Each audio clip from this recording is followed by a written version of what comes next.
Fala, estudante do Colégio CEPI Presidente Castelo Branco.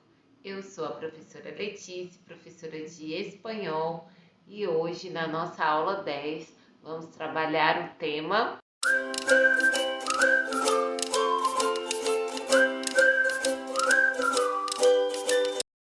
Hoje a gente vai falar sobre o gênero oral entrevista. Sim? A entrevista é um gênero oral muito presente nos meios de comunicação, no rádio, televisão, em veículos impressos. Então, é um gênero que nasce essencialmente na oralidade. Por mais que a gente encontre por aí textos transcritos em veículos impressos, então a gente vê que a essência da entrevista está na oralidade, certo? E qual é a função do gênero entrevista?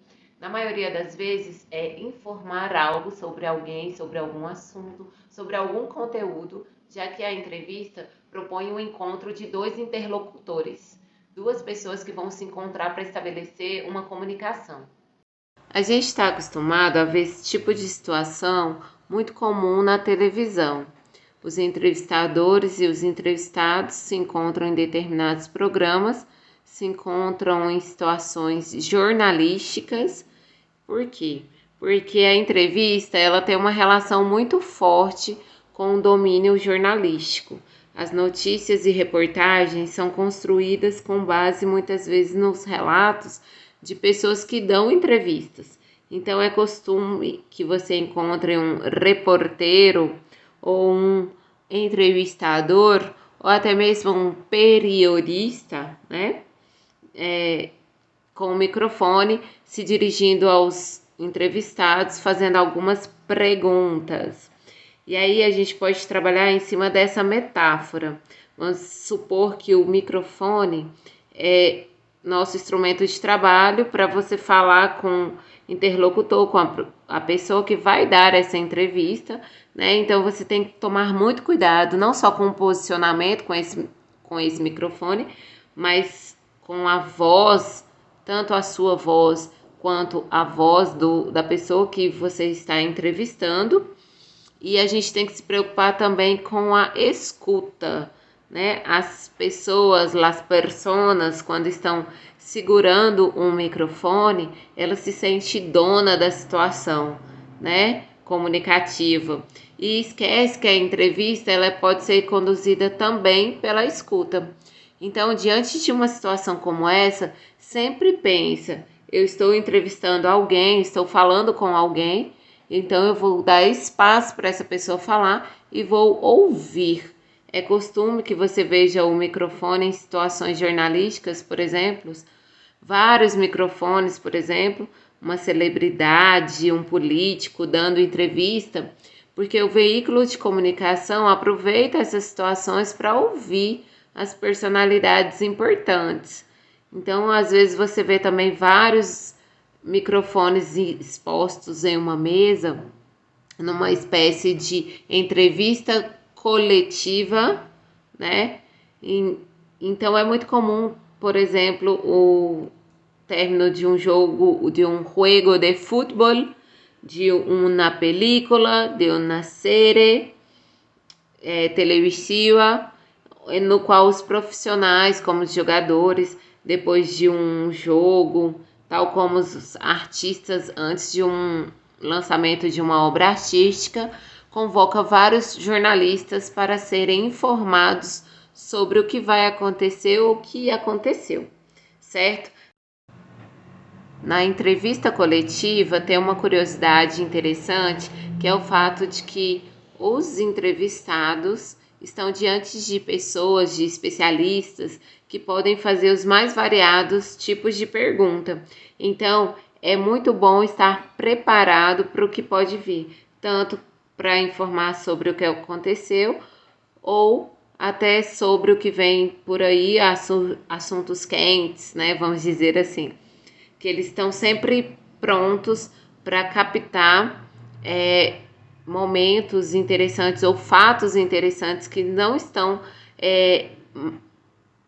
preparados ali para aquele momento, mas às vezes ele pode ter a oportunidade de falar com um jogador, né? E uma exclusiva, vamos dizer assim. Agora, cuidado para não ficar vaidoso, segurando o microfone, pensando só em você. Pense na pessoa que está falando também. No gênero entrevista, então, a gente tem uma relação muito forte entre diálogo e escuta, sim?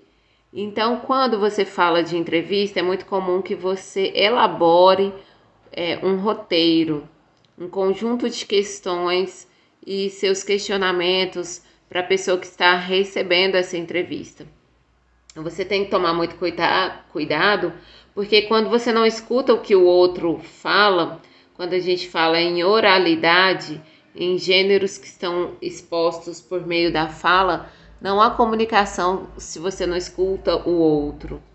Quando você não percebe o que o outro está falando, muitas vezes essa entrevista ela fica precária, ela fica prejudicada. Por quê? Porque você acaba repetindo uma pergunta do que o entrevistado já falou.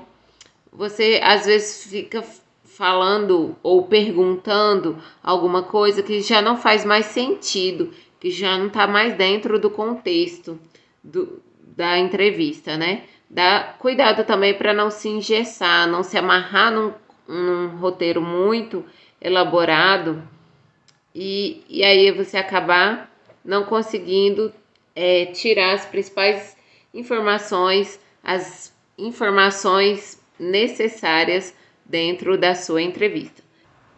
Então essa entrevista vai ser um pouco mais informal, dependendo de quem você está entrevistando. Por exemplo, se você entrevista o professor, se você entrevista o seu colega para fazer um trabalho da escola, vamos dizer assim, ou alguém da sua família, certo? Então essa entrevista ela vai ficar mais informal, para você poder utilizar uma linguagem não necessariamente tão formal, tão voltada para a norma padrão. Você pode voltar um pouco na linguagem, caso a linguagem comunicativa permita, né? Nesse caso, que é uma relação de intimidade, as perguntas são marcadas nesse nível um pouco mais informal. Mas imagine se você receba a missão de entrevistar então um escritor, uma personalidade, mesmo que seja no virtual, mesmo que seja numa videochamada, vamos dizer assim, né? Vamos pôr essa hipótese. Então, você tem que usar a formalidade. Tem que ser, de fato, recebida por você num contexto um quanto tanto formal. Um lançamento de um livro, por exemplo, né? Então, se você recebe essa personalidade, você tem que se preparar para uma relação mais formal e elaborar perguntas que caibam no contexto, certo? Como a gente falou que o gênero entrevista ele nasce na oralidade, é porque mesmo que depois você tenha que transcrevê-lo, a comunicação de duas pessoas é a principal. Por mais que hoje seja preciso fazer uma entrevista, por exemplo, por e-mail, pela videochamada, é possível, né?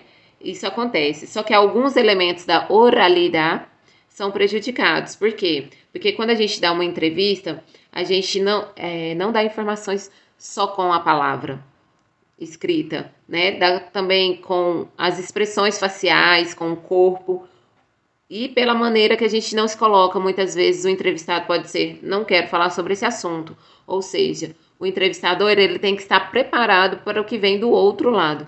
Não é um gênero autoral, um gênero que depende só de você que manda as perguntas. Não. O que vem de lá para cá também é muito importante. Então, pense sempre no contexto de comunicação e ter sempre a linguagem que você vai usar dentro da oralidade, sim? Então agora vamos aprender algumas palavrinhas, um vocabulário voltado para uma entrevista de emprego, sim?